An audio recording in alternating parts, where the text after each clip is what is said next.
ایک دینی تعلیم اور ایک دنیاوی تعلیم. There are two types of education: religious education and modern education is called academic qualification. وہ آپ کے سامنے میں بات رکھوں گا، لیکن بس اتنا سمجھیے کہ ایجوکیشن اور تعلیم اور گیان پوری دنیا کے انسانوں کے لیے بہت ضروری ہے. نالج. ابھی آپ کے سامنے میں نے قرآن کریم کی آیت پیش کی ہے، حدیث مبارکہ آپ کے سامنے ہم نے پیش کیا ہوا ہے. اسی کے تعلق سے میں نے کچھ منتر اور اشلوک بھی پڑھے ہیں اور کچھ سیرت کے تعلق سے بھی، چونکہ بہت ساری وہ باتیں جو ہمارے سماج میں آج پیدا کی جا رہی ہے، جب اس کی تحقیق کی جاتی ہے تو پتہ یہ چلتا ہے کہ جہالت کی وجہ سے یہ بات سماج میں پیدا کی گئی. اگر جہالت نہ ہوتی، جانکار ہوتا، تو وہ اس بات کو نہیں بول سکتا تھا. چاہے وہ ہندو کا معاملہ ہو کہ مسلمان کا معاملہ ہو، مسجد کا، مندر کا معاملہ ہو، کوئی بھی میٹر ہو. ساؤتھ افریقہ کا ایک بہت بڑا گاندھی جی، وہاں کا نیلسن منڈیلا، اس کی ایک لائن ہے، کوڈ ہے: education is the most powerful weapon. تعلیم ایک ایسا مضبوط ہتھیار ہے which you can use to change the world. دنیا کو آپ اس ویپن کے ذریعے سے بدلنے کی طاقت رکھتے ہیں، آپ بدل سکتے ہیں.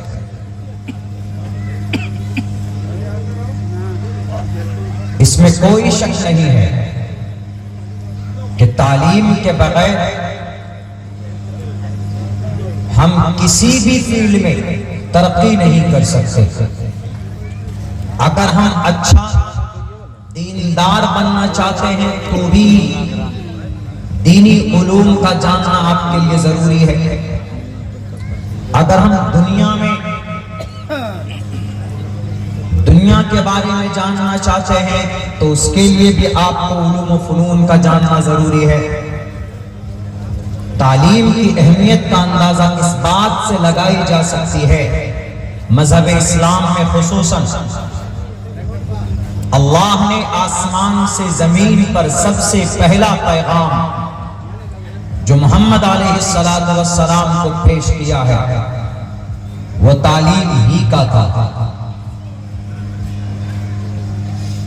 The first message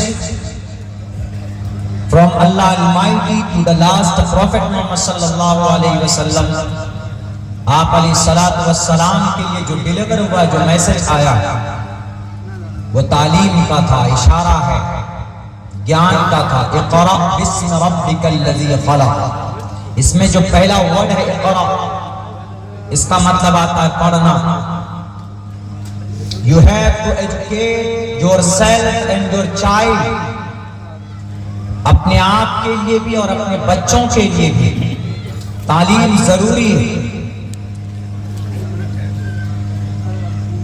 لیکن مسلمانوں، ہمارے لیے خوشی کی بات ہے، اس آیت میں یہ اشارہ ملتا ہے کہ آپ کو سب سے پہلے کون سا علم، کون سی تعلیم آپ کو حاصل کرنی چاہیے؟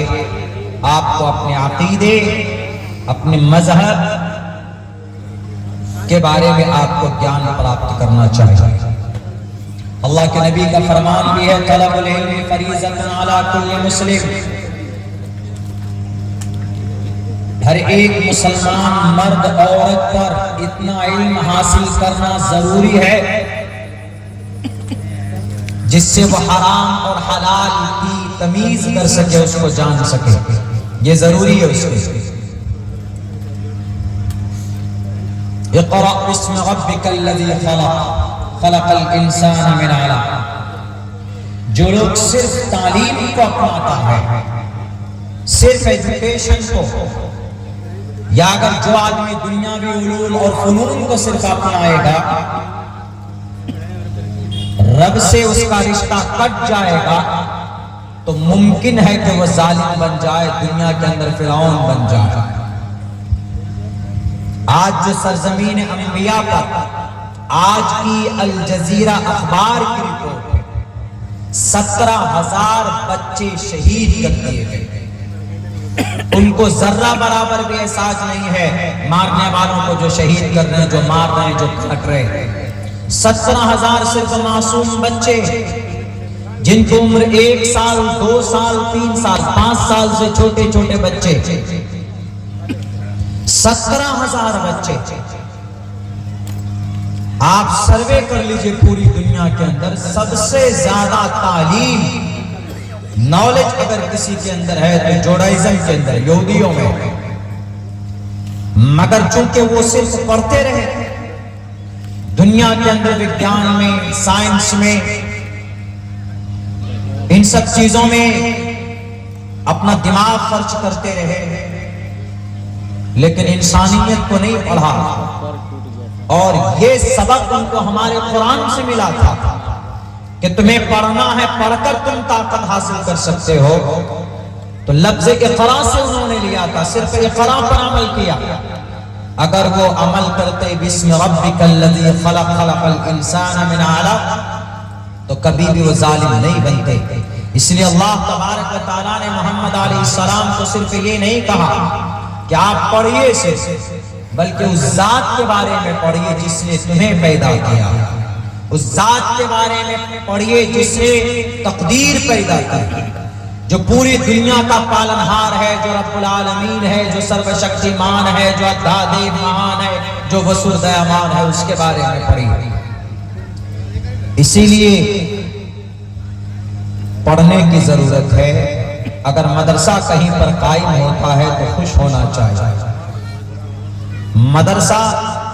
مدرسے کا مطلب جہاں پر سبق پڑھایا جاتا ہو، جہاں پر عقیدے بتائے جاتے ہو، جہاں پر قرآن و حدیث کی تعلیم کے لیے بچوں کو تیار کیا جاتا ہو۔ رہی بات یہ، آپ کہیں گے کہ مولانا ہم ماسٹر بننا چاہتے، ہم ڈاکٹر بننا چاہتے، ہم انجینئر پائلٹ بننا چاہتے ہیں، آپ سب بنیے، یہ سب دین اسلام سے نکلا ہوا ایک الگ الگ شعبے ہے۔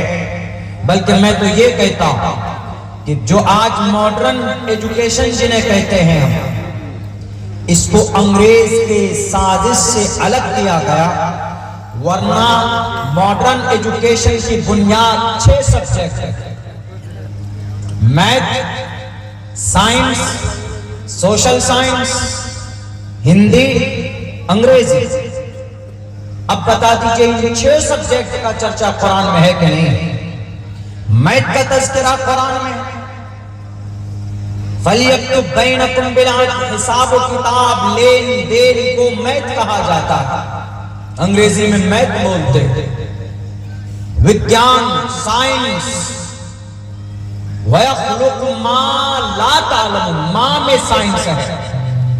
وَأَنزَلْنَا الْحَدِيدَ فِيهِ بَأْسٌ شَدِيدٌ، اس میں سائنس ہے۔ وَعَلَّمَ آدَمَ الْأَسْمَاءَ كُلَّهَا، اس میں سائنس ہے۔ سائنس کی طرف رہنمائی اور رہبری ہے۔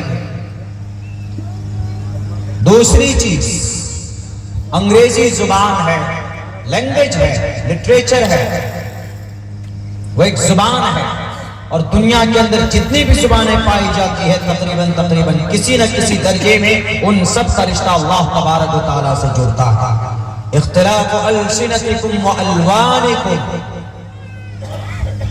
ہندی ہے، زبان ہے، ایک لینگویج ہے۔ خیر میں ادھر نہیں جاؤں گا، اگر ہسٹری بیان کرنے پہ ہمارے علماء آئیں گے تو ہم سے زیادہ اب آپ کے پیش کر سکتے ہیں کہ جو ایک زمانے میں ایک حافظ قرآن ہے تو وہ دنیا کا سب سے بڑا ڈاکٹر بھی ہے،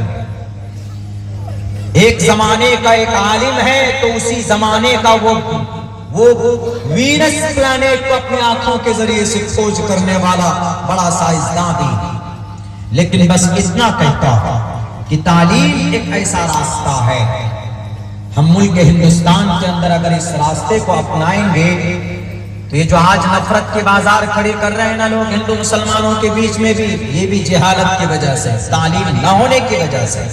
مثال کے طور پر ابھی مہاراشٹر میں پہلے ایک گرو جی ہمارے ہندو سناتن دھرمی مہاراج رام گری مہاراج، انہوں نے یہ کہا کہ محمد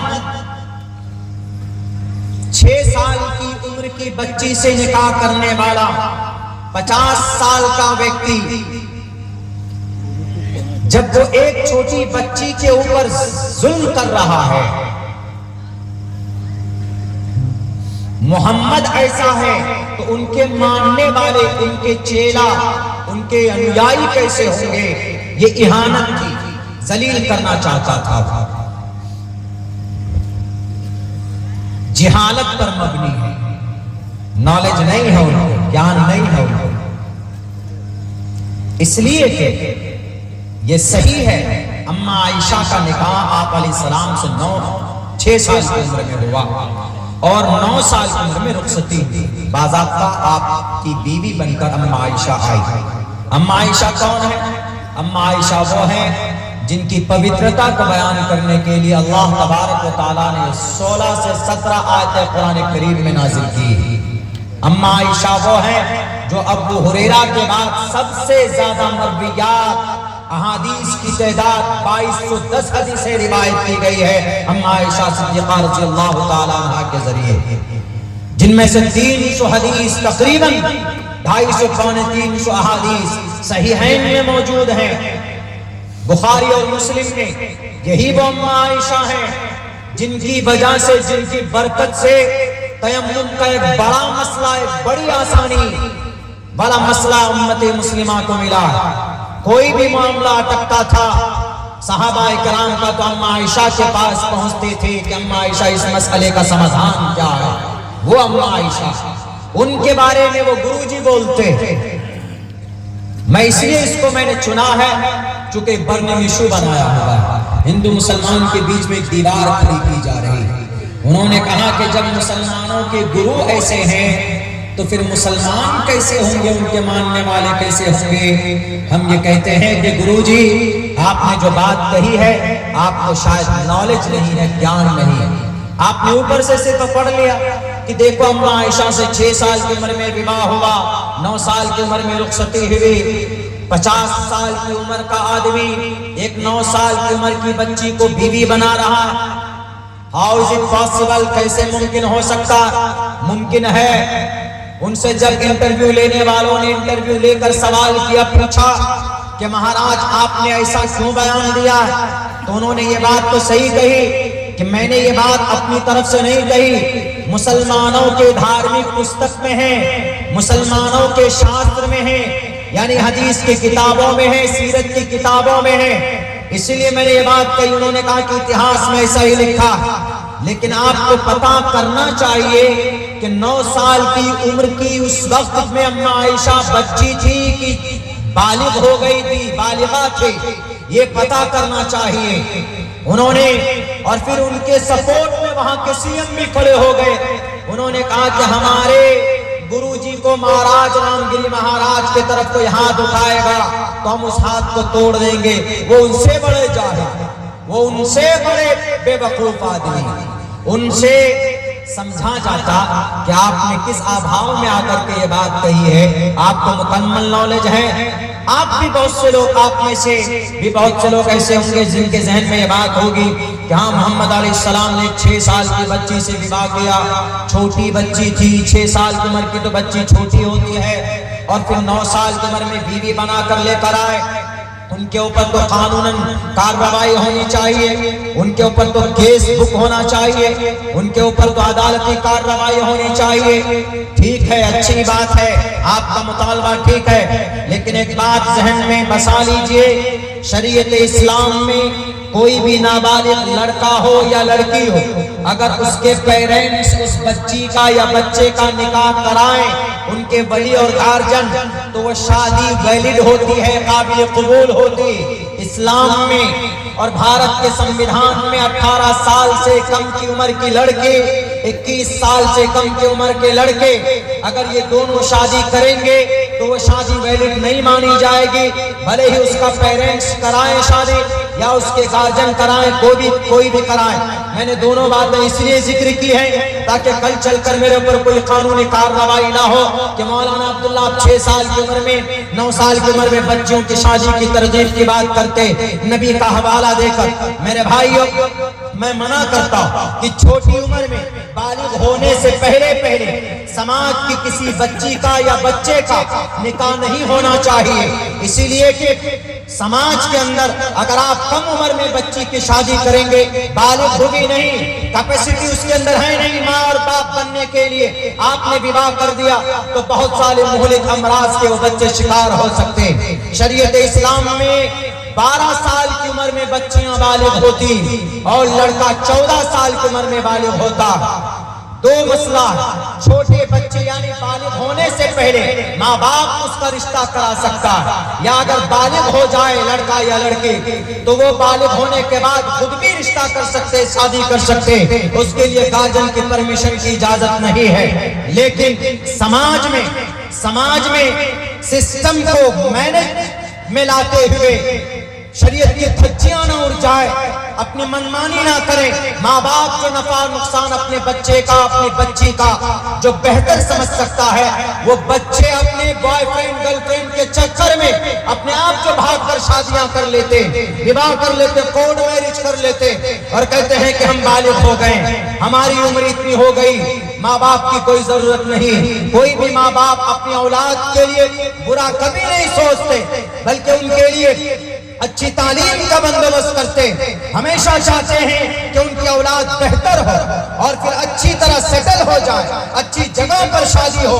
آج جس ٹرین پہ میں آ رہا تھا آپ کو میں بتاؤں، 70 سال کا بوڑھا آدمی ہاتھ میں اپنے کندھے پر ٹین کا ڈبہ لیے ہوئے آپ کے مدھوپور اسٹیشن کے بعد جسیڑی سے پہلے رات کو تقریباً 8 بجے کے ٹائم میں وہ بوڑھا 68 سے 70 سال کی عمر کا وہ شخص بوڑھا آدمی ہاتھ میں اس کے کانپ رہے تھے، جھال مڑی بیچ رہا تھا۔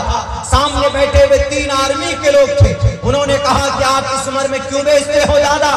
انہوں نے کہا کہ تمہیں پتا ہے آپ جیسے میرے 2 بیٹے، ایک کو پڑھا کر میں نے ہائی اسکول کا ٹیچر بنایا اور دوسرے کو پڑھا کر اسی ریلوے کے اندر میں نے نوکری دلا دی، میں نے سوچا کہ میرے بچے سیٹل ہو گئے، اب ہم کو ضرورت نہیں ہوگی یہ ٹین کا ڈبہ گلے میں لے کر کسی ٹرین میں جا کر بیچنے کے لیے اور وہاں سے کچھ نفع کمانے کے لیے۔ میں نے اپنے دونوں بیٹوں سے کہا کہ بیٹو، میں نے تم کو پڑھا کر کامیاب کیا اور تم ویل کوالیفائیڈ ہو، تم سیٹل بھی ہو چکے ہو، لیکن میرے لیے کام کرو، میں اس دین کو الگ کرنا چاہتا ہوں۔ تم لوگ بھی کہتے ہو نا کہ ابا یہ کام چھوڑ دیجئے، ہمیں ذلت ہوتی ہے، ہمیں رسوائی ہوتی ہے، ذلیل ہونا پڑتا یار دوستوں کے سامنے میں، تو ٹھیک ہے میں بند کر دوں گا، لیکن میں ہوں اور تمہاری ماں ہے ساتھ میں، ان کے خرچ مہینے کے 5000 روپے ہوتے، تم دونوں 2500 روپے دے دو، میں اپنے خرچ چلا لوں گا، میں یہ ٹین کا ڈبہ لے کر کسی بھی ٹرین میں کسی اسٹیشن پہ نظر نہیں آؤں گا۔ وہ دونوں بچوں نے منہ موڑ لیے، الگ ہو گئے، انہوں نے سپورٹ نہیں کیا۔ وہ باپ جو جھال موری بیچ کر اپنے بیٹوں کو نوکری کی دہلیز پر پہنچایا، وہ باپ جو ٹین کا ڈبہ گلے میں لٹکا کر پنجاب میل کب سے چلتی تھی انہوں نے حوالہ دیا اور کہا کہ 4ویں صاحب جب 4 آنے کا یہ جھال موری کی پیکٹ میں دیا کرتا تھا میں تب سے بیچ رہا، میں نے خون پسینہ ایک کر کے اپنے بچوں کو میرے اس دہلیز تک پہنچایا، آج اگر مجھے 2500 روپے کی ضرورت ہے تو میرا بیٹا دینے کے لیے تیار نہیں۔ مر کر اپنے پسینے کو پانی کی طرح بہا کر اپنے گارجن آپ کے لیے محنت کرتے ہیں، اسی لیے اپنے یہ دل پھیک عاشقی کی چکر میں، یہ اپنے بوائے فرینڈ گرل فرینڈ کی چکر میں جو کبھی یہ عشق مجازی آپ کے حق میں نہیں ہو سکتا، یہ ڈھونگ ہے، یہ ہوس ہے، وقتی طور پر آپ کی شہوانی طاقت غالب آتی ہے تو آپ کسی کو بھی بول دیتے ہو I love you my sweetheart, لیکن کبھی بھی وہ چیز آپ کو فائدہ نہیں دے سکتی۔ میرے بھائیو، تب اس باپ نے پتہ کیا جواب دیا؟ اس باپ نے کہا، وہ باپ کمزور ضرور تھا لیکن اس باپ نے کہا کہ بیٹے تم مجھ سے پیچھا چھڑانا چاہتے ہو نا، مجھ سے الگ ہونا چاہتے ہو تو سن لو، تمہاری زندگی کی کامیابی کے پیچھے اسی ٹین والے باپ کا ہاتھ ہے، اور میں مر جاؤں گا تمہیں کوئی نہیں پہچانے گا جب تک تمہارے نام کے ساتھ اس ٹین والے ڈبے کے باپ کا نام نہیں لکھا جائے گا تو تم کو سماج میں کوئی نہیں پہچانے گا۔ یہ ہوتے ہیں پیرنٹس، کامیاب بنا دیا بیٹوں کو، لیکن ایسی بھی کامیابی نہیں چاہیے ہماری سماج کے نوجوانوں کو، ماں باپ کو نہیں بھولنا چاہیے۔ بات چل رہی تھی گیان کی اور نالج کی، تو پتہ ہے انہوں نے کیا کہا؟ انہوں نے کہا کہ ہم نے اپنی طرف سے نہیں کہا، انہوں نے یہ بات کہی کہ ہم نے یہ جو بات کہی یہ شاستروں میں لکھا ہوا ہے، کہ شاستروں میں یہ لکھا ہے اور یقیناً لکھا ہے کہ اللہ کے نبی علیہ السلام کا نکاح اماں عائشہ سے، دوسرا نکاح حضرت ابو بکر صدیق نے پڑھایا اپنی بیٹی عائشہ کا، اور پھر 9 سال کی عمر میں ابو بکر صدیق کے کہنے پر کہ اللہ کے نبی اپنی عائشہ کو، آپ کی بیوی ہے عائشہ کو، اہلیہ کو کیوں نہیں لے کر آتے اپنا گھر؟ تو اللہ کے نبی نے فرمایا کہ میرے پاس ابھی 400 درہم نہیں ہے، 400 درہم مہر طے کیے گئے تھے، میرے پاس نہیں ہے پیسے۔ تو ابو بکر صدیق نے کہا کہ یہ لیجئے 500 درہم اپنی وائف کو لے کر آئیے۔ تو اللہ کے نبی علیہ السلام نے 2 انصاری عورت کو بھیجا اپنی بیوی کو لے کر آئے۔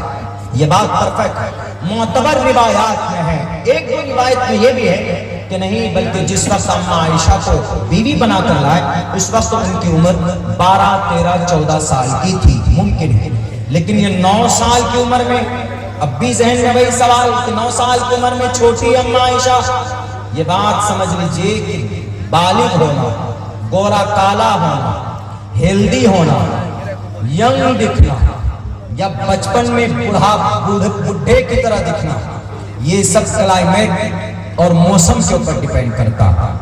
آپ گورے چٹے ہیں، آپ خوبصورت ہیں، یہاں گورے ہیں سب لوگ، کالے کوئی ہوں گے، 10% لوگ کالے ہوں گے، لیکن آپ کیرلا چلے جائیے وہاں ٹوٹل 100% لوگ کالے کالے ملیں گے آپ کو۔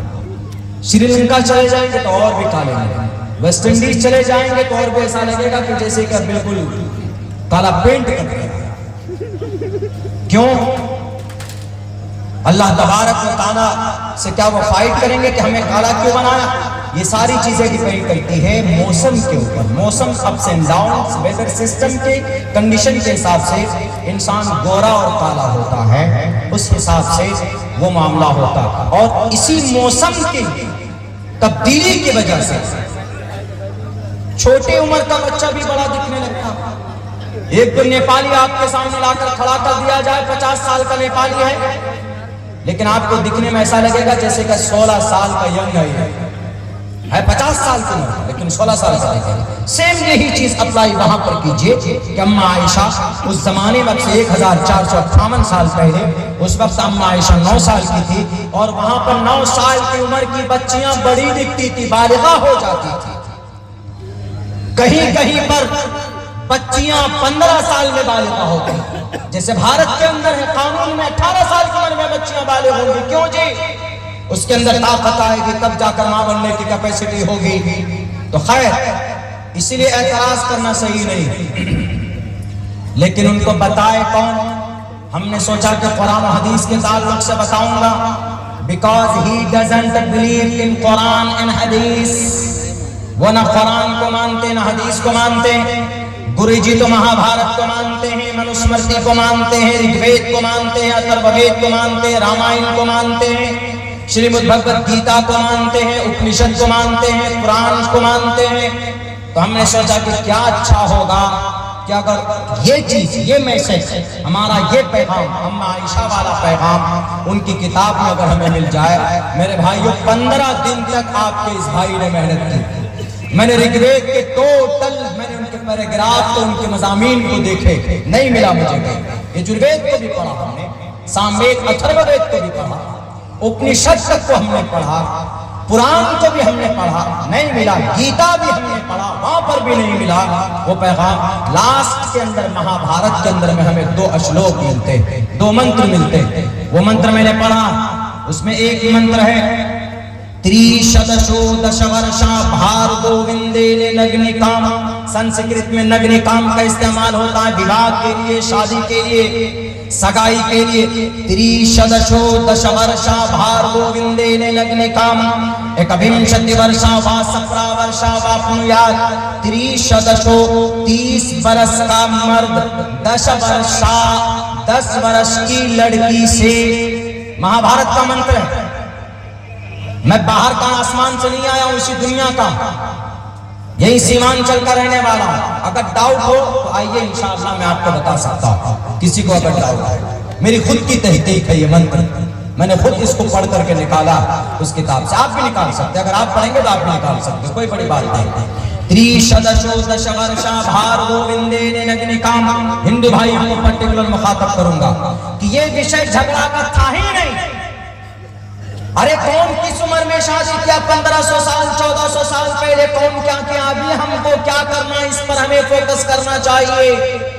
پہلے کون کیا کیا نہیں کیا، اس کو لے کر ابھی سامنے رکھ کر ابھی کی ترقی میں کیوں رکاوٹ بنے، ابھی ہندو مسلمانوں کے بیچ میں کیوں لڑائی کریں۔ ایک دم نفرت کا بازار گرم کر دیا۔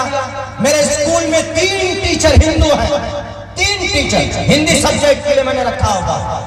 اب کوئی کہے گا کہ مولانا عبداللہ داڑھی والا ہندو ٹیچر کو کیوں رکھے؟